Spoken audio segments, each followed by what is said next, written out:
Hello aspirants, welcome to unlock GS academy. चलिए start करते हैं सितंबर मंथ का सेकंड सेशन, जिसमें हम न्यूज़पेपर के एग्ज़ाम ओरिएंटेड इंपॉर्टेंट न्यूज़ को एमसीक्यू के थ्रू कवर करते हैं। तो चलिए देख लेते हैं आज हम कौन से टॉपिक कवर करने वाले हैं। पिछले 7 टॉपिक्स हम प्रीवियस सेशन में कवर कर चुके हैं, जिसका लिंक डिस्क्रिप्शन में है। आज हम डिस्कस करेंगे 8 टॉपिक से, जिसमें हम साइबर सिक्योरिटी एक्सरसाइज सिनर्जी के बारे में देखेंगे। देन हम G33, जिसको फ्रेंड्स ऑफ स्पेशल प्रोडक्ट कहा जाता है, उसके बारे में देखेंगे। देन हम नुआखोई जोहर के बारे में देखेंगे। देन हम साउथ की इंपॉर्टेंट पर्सनैलिटी पुलित हैबरजी के बारे में देखेंगे। साउथ का ही इंपॉर्टेंट सेक्ट लिंगायत सेक्ट के बारे में देखेंगे। देन एक महत्वपूर्ण इनिशिएटिव ग्लोबल पीडलैंड इनिशिएटिव के बारे में देखेंगे। देन हम मैप बेस्ड क्वेश्चन, जिसमें आज हम ब्लैक सी के बारे में चर्चा करेंगे। ऑर्गेनाइजेशन बेस्ड क्वेश्चन में आज हम इंटरनेशनल मॉनेटरी फंड के बारे में चर्चा करेंगे। तो चलिए चलते हैं फर्स्ट क्वेश्चन पे। First question cyber security exercise synergy के बारे में है, जिसमें 2 स्टेटमेंट दिए गए हैं। आपको उसमें से करेक्ट स्टेटमेंट फाउंड करना है। फर्स्ट स्टेटमेंट कहता है कि the Indian computer emergency response team certain उसने सिंगापुर काउंटर पार्ट के साथ मिलकर एक एक्सरसाइज कंडक्ट की 11 देशों के लिए। फर्स्ट स्टेटमेंट ये कहता है। सेकंड स्टेटमेंट कह रहा है कि ये जो एक्सरसाइज कंडक्ट की गई वह international counter ransomware initiative resilience working group का ही पार्ट है। तो इसमें आपको करेक्ट स्टेटमेंट फाउंड करना है। आप अपने सेल्फ असेसमेंट के लिए वीडियो पॉज कीजिए और करेक्ट स्टेटमेंट फाउंड करने की कोशिश कीजिए। आई होप आपने ऐसा किया होगा। अब इसका आंसर देख लेते हैं। इसका आंसर है B2 ओनली। इसमें जो फर्स्ट ऑप्शन के बारे में बात किया गया है, जिसमें 11 कंट्री के लिए किया गया है, इसमें 11 कंट्री नहीं बल्कि 13 कंट्रीज़ के लिए ये एक्सरसाइज कंडक्ट की गई थी। चलिए जान लेते हैं सिनर्जी एक्सरसाइज के बारे में कुछ और फैक्ट। जैसा कि हमने बताया कि सर्टिन ने सिंगापुरियन काउंटर पार्ट के साथ मिलकर इस एक्सरसाइज को कंडक्ट किया। तो सर्टिन के बारे में कुछ फैक्ट्स देख लेते हैं। सर्टिन 2004 में इस्टेब्लिश की गई। यह IT एक्ट 2000 के अंतर्गत इस्टेब्लिश की गई एंड ये ministry of electronics and information technology के अंतर्गत आती है, जिसको हम MIT के नाम से जानते हैं। इसके अलावा ये कुछ पैरेलल ऑर्गेनाइजेशन के साथ भी काम करती है, जो कि एक महत्वपूर्ण ऑर्गेनाइजेशन है national critical information infrastructure protection centre. National critical information infrastructure protection centre, जो कि NTRO के अंतर्गत आती है। NTRO national technical research organisation, जो डायरेक्ट PMO को रिपोर्ट करता है। इसके अलावा इस एक्सरसाइज के अगर हम उद्देश्य की तरफ देखें तो इसका उद्देश्य था साइबर सुरक्षा से जुड़ी हुई रणनीतियों के बारे में चर्चा करना, साथ ही उसके उपाय सुझाना। जो भी रैंसमवेयर या कोई साइबर एक्सटॉर्शन अटैक होते हैं, उससे संबंधित लोगों को नॉलेज को साझा करना और उसमें क्या क्या संशोधन किए जा सकते हैं, इसके बारे में इसमें विचार किया, इसका उद्देश्य था। इसके अलावा हमने ये बताया कि ये इंटरनेशनल काउंटर रैंसमवेयर इनिशिएटिव का ही पार्ट था, रेजिलियंस वर्किंग ग्रुप का ही पार्ट था। ये जो इनिशिएटिव है वह इंडिया लीड कर रहा है और किसके द्वारा कर रहा है? नेशनल सिक्योरिटी काउंसिल सेक्रेटरीट के द्वारा। नेशनल सिक्योरिटी काउंसिल सेक्रेटरीट ये 1998 में अस्तित्व में आया था। इसको अटल बिहारी सरकार के द्वारा इस्टेब्लिश किया गया था। साथ ही ये 1998 में ये NSA के अंतर्गत आता है, नेशनल सिक्योरिटी एडवाइज़र के अंतर्गत, जो कि अभी हमारे अजित डोभाल सर हैं। तो चलिए देख लेते हैं next question. Next question G33 के बारे में है, जिसमें फ्रेंड्स ऑफ स्पेशल प्रोडक्ट भी कहा जाता है। ये डेवलपिंग कंट्री का कोलिशन है। ये किस ऑर्गेनाइजेशन से संबंधित है? तो आपको इसका आंसर देना है। इसका आंसर हम देख लेते हैं। इसका आंसर है WTO। इसके बारे में कुछ और फैक्ट्स देख लेते हैं कि जो फ्रेंड्स ऑफ स्पेशल प्रोडक्ट है, ये कोलिशन है डेवलपिंग कंट्री का, जो कि प्रयास कर रहा है कि डेवलपिंग कंट्रीज़ के लिए लिमिटिंग मार्केट को ओपन किया जाए एग्रीकल्चर फील्ड में। इसके अलावा इंडिया एंड पाकिस्तान के कुछ बायलैटरल रिलेशन तो अभी ठीक नहीं है, लेकिन फिर भी ये WTO में G33 में एक दूसरे का सहयोग कर रहे हैं। साथ ही साथ इन्होंने WTO के अंतर्गत फूड सिक्योरिटी और फार्मर के लाइवलीहुड से संबंधित स्पेशल रूल के लिए प्रपोज किया है WTO में। किसके द्वारा? G33 के द्वारा। तो चलिए देख लेते हैं अब नेक्स्ट क्वेश्चन। नेक्स्ट क्वेश्चन है नुआखोई जोहर के बारे में। इसमें 2 स्टेटमेंट दिए गए हैं। फर्स्ट स्टेटमेंट है कि ये सेलिब्रेट किया जाता है ओनली इन वेस्टर्न उड़ीसा और ये वेलकम करने के लिए बनाया जाता है राइस के न्यू सीजन को। सेकेंड स्टेटमेंट है ये लूनार फोर्टनाइट के 5th डे को सेलिब्रेट किया जाता है जो कि अगस्त एंड सितंबर मंथ में आता है। तो इसमें आपको करेक्ट स्टेटमेंट फाउंड करना है। तो इसमें इसका आंसर हम देख लेते हैं। ये इसमें दोनों स्टेटमेंट नहीं बल्कि इसका केवल सेकंड स्टेटमेंट सही है। फर्स्ट स्टेटमेंट इसलिए गलत है क्योंकि ये वेस्टर्न उड़ीसा में के साथ साथ ये सदर्न छत्तीसगढ़ में भी बनाया जाता है। इसके अलावा इसमें कुछ और फैक्ट्स देख लेते हैं। इसमें ये सदर्न छत्तीसगढ़ में भी बनाया जाता है। ये वेलकम करता है न्यू सीजन ऑफ राइस को। साथ ही साथ ये गणेश चतुर्थी के 2nd डे बनाया जाता है 5th day of the lunar fortnight में। तो चलिए देख लेते हैं नेक्स्ट क्वेश्चन। नेक्स्ट क्वेश्चन एक साउथ की इम्पोर्टेंट पर्सनैलिटी के बारे में है जिसमें ये कुछ फैक्ट्स दिए गए हैं। उसके आधार पर आपको जो बेस्ट सुटेबल ये फैक्ट्स रिप्रेजेंट करते हैं उनके बारे में आपको आंसर देना है। तो इनके बारे में लिखा गया है कि he was a Tamil warrior और ये वेस्टर्न पॉलीगार के लीडर थे। इन्होंने रिवोल्ट किया था अगेंस्ट कर्नाटक नवाब के मोहम्मद अली के खिलाफ। साथ ही साथ ये साउथ इंडिया में ब्रिटिश रूल के अगेंस्ट थे, अर्लीस्ट अपोनेंट थे। साथ ही साथ इन्होंने ये कहा कि जो विदेशों को अपनी धरती से निकालने के लिए, अपनी जन्मभूमि से निकालने के लिए सबसे पहले इन्होंने अपनी धरती पर आंदोलन छेड़ा था। तो ये किसको बेस्ट रिप्रेजेंट करते हैं? तो चलिए देख लेते हैं इसका आंसर। इसका आंसर है पुलिथैवर जी। ये एक तमिल वॉरियर थे जो तमिलनाडु के पॉलीगर इलाके में ये थे। साथ ही साथ ये इन्होंने कर्नाटक नवाब को के खिलाफ आंदोलन किया था। तो ये इनको बेस्ट रिप्रेजेंट करते हैं। इसमें जो पॉलीगार वर्ड आया है उससे संबंधित हम कुछ फैक्ट्स देख लेते हैं। एक पॉलीगार रिवोल्ट हुआ था। पॉलीगार रिवोल्ट 1799 से 1805 के बीच में हुआ था। पॉलीगार जो लोग थे वे विजयनगर एम्पायर में एक फ्यूडल लॉर्ड के रूप में ये काम करते थे, जिसमें ये पलायम एक ग्रुप ऑफ विलेज हुआ करता था। ये वर्ड पूछा जा सकता है एग्जाम में कि पलायम किसको रिप्रेजेंट करता है। तो पलायम ये एक ग्रुप ऑफ विलेजेस को रिप्रेजेंट करता है। तो इसमें इनको टैक्स कलेक्शन के अधिकार थे। लेकिन जब ईस्ट इंडिया कंपनी भारत में आई तो ईस्ट इंडिया कंपनी और पॉलीगार के बीच में ये संघर्ष हुआ कि टैक्स कलेक्शन कौन करेगा। तो इसको लेकर ये रिवोल्ट किया गया था 1799 से 1805 के बीच में। इसके जो नायक थे वो थे कट्टा बोमा नायक, जिन्होंने इस रिवोल्ट को लीड किया था। और ये एक सबसे महत्वपूर्ण आंदोलन है साउथ इंडिया का। इसके अलावा ये पुलिथैवर जी की ये पिक्चर आप देख सकते हैं। इसके अलावा हमने 2 चीज़ों के बारे में देखा, एक कट्टा बोमा नायक जी के बारे में देख लिया, एक पुलिथैवर जी के बारे में इसमें हमने डिस्कस किया। तो चलिए चलते हैं नेक्स्ट क्वेश्चन पे। नेक्स्ट क्वेश्चन लिंगायत सेक्ट से संबंधित है जिसमें 3 स्टेटमेंट दिए गए हैं। इसमें से आपको करेक्ट स्टेटमेंट फाउंड करना है। जो लिंगायत हैं वो फॉलोअर्स हैं 12th सेंचुरी के social reformer, philosopher and poets किसके? बसवेश्वरा। एंड देन जो बसवन्ना मिशन जो चलाया गया था वो इन्होंने एक न्यू सोसाइटी फॉर्म की थी किसके थ्रू? अनुभव मंडपा के थ्रू। इसके अलावा थर्ड स्टेटमेंट में कहा गया है कि जो लिंगायत सेक्ट है वो स्ट्रिक्ट मोनोथीस्ट है, मतलब स्ट्रिक्ट एकेश्वरवादी हैं। इसके बारे में आपको तीनों स्टेटमेंट के बारे में आपको सही स्टेटमेंट बताना है। तो जान लेते हैं इसके आंसर को। इसमें तीनों स्टेटमेंट जो हैं वो राइट हैं। चलिए जानते हैं लिंगायत समुदाय के बारे में।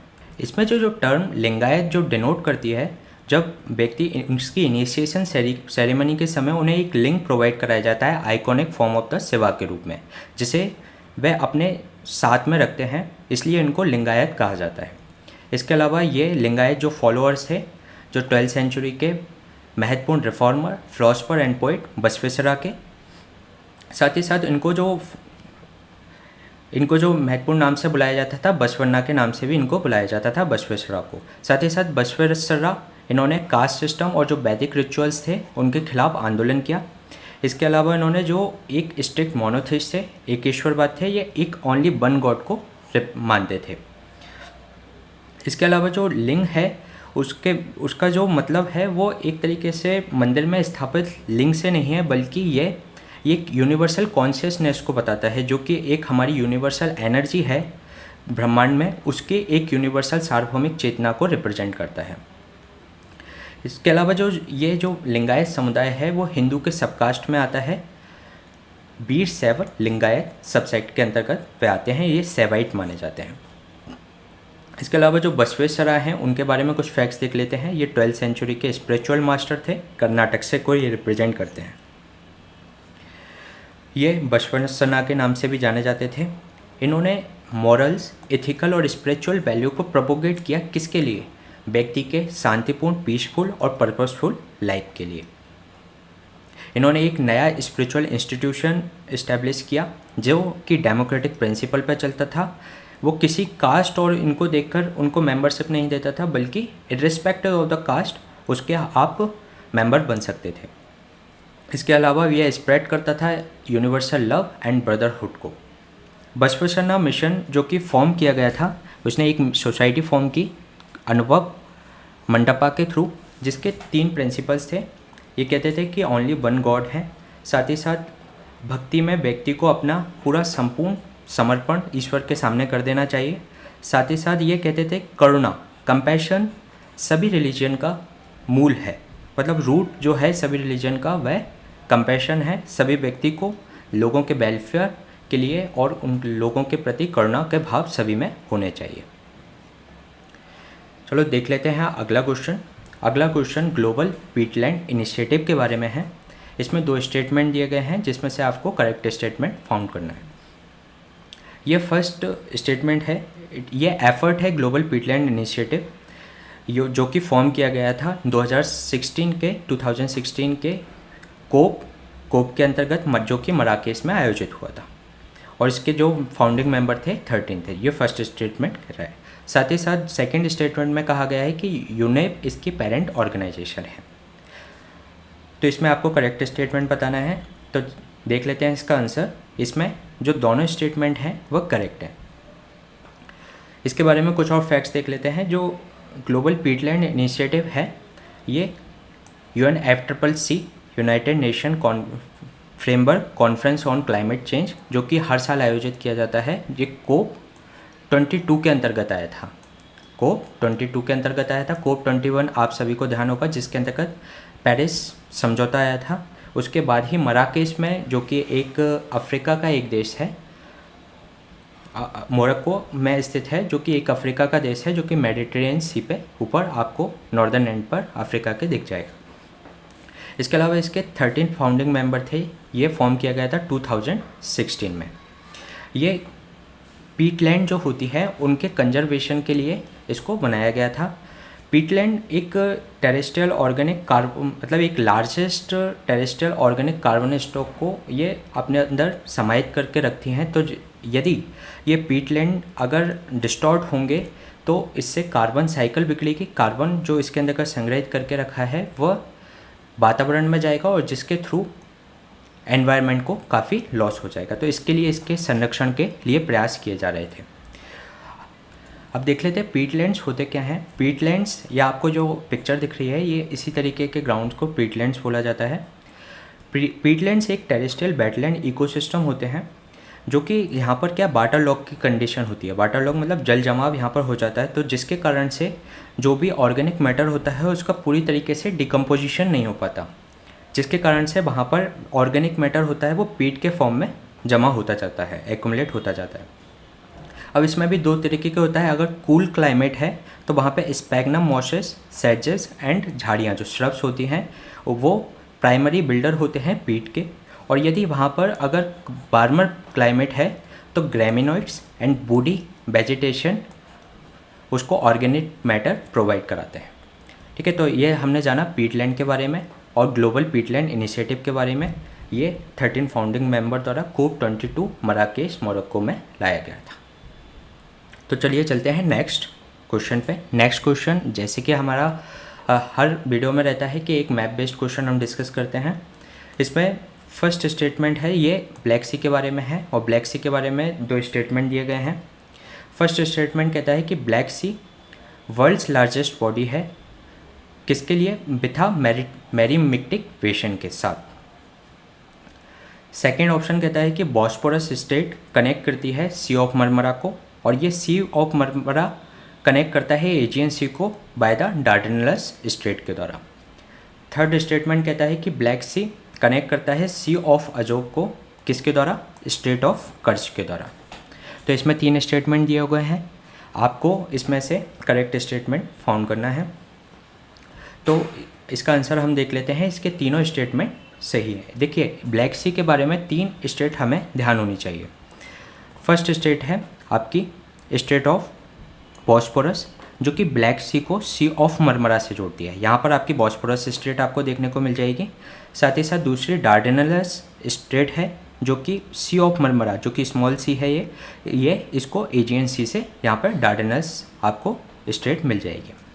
साथ ही साथ ये सी ऑफ अजोब से जुड़ा हुआ है ब्लैक सी, जो कि यहाँ पर स्ट्रेट ऑफ कर्च है, उसके थ्रू ये ब्लैक सी ऑफ अजोब को कनेक्ट करता है। इसके अलावा इसमें एक टर्म्स के बारे में और जान लेते हैं कि ये एक मैरोमेक्टिक बेसिन के रूप में ब्लैक सी वर्ल्ड की लार्जेस्ट बॉडी है। तो मैरोमेक्टिक का अर्थ क्या होता है उसके बारे में हम देख लेते हैं। मैरोमेक्टिक बेसिन ये होता है कि ये एक सरफेस वाटर हो गया, ये डीप वाटर हो गया। मैरोमेक्टिक बेसिन में क्या होगा, ये दोनों surface water and deep water एक दूसरे से इंटरमिक्स नहीं होते।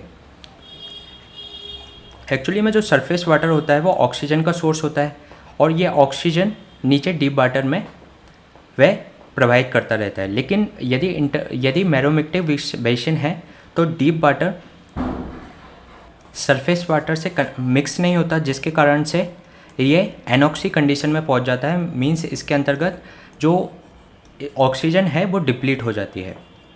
तो इसी को हम मैरोमेक्टिक बेसिन बोला जाता है। इसके अलावा हम ब्लैक सी से संबंधित बाउंड्रिंग कंट्री के बारे में बात कर लेते हैं।